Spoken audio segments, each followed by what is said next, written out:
அனைவருக்கும் வணக்கம். இப்போ நம்ம வந்திருக்கிற இடம் கன்னியாகுமரி தூய அலங்கார உபகரண அன்னை திருத்தலம். இந்த இடத்துக்கு தான் நம்ம வந்திருக்கிறோம். இந்த ஆலயம் வந்து மிக பிரதிஷ்டை பெற்ற மிகப்பெரிய ஆலயமாக இந்த இடத்துல கருதப்படுது. இந்த ஆலயத்தை பார்த்தீங்கன்னாக்கா உங்களுக்கு தெரியும், ரொம்ப பிரம்மாண்டமாக ரொம்ப அழகாக கட்டியிருக்கிறாங்க. நல்ல பெரிய ஒரு ஆலயம்.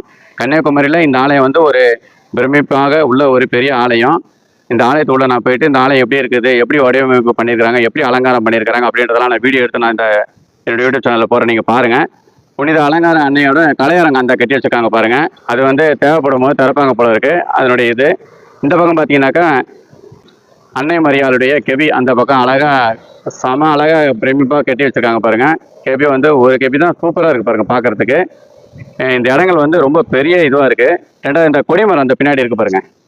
கொடிமரம் அந்த அழகாக பின்னாடி அந்த இருக்குது பாருங்க. முன்னாடி இந்த ஆலயம் வந்து வளாகம் வந்து ரொம்ப பெரிய ஒரு வளாகமாக பெரிய ஒரு ஆலயமாக இந்த இடத்துல இருக்குது. நாங்கள் வந்து சென்னையிலேருந்து வந்து ஒரு சுற்றுலாவாக வந்தோம். வந்த இடத்துல இந்த ஆலயத்தை பார்த்துட்டு வழிபட்டுட்டு வேண்டுதல் வச்சுட்டு போகலாம் அப்படின்றதுக்காக நான் வந்திருக்கிறேன்.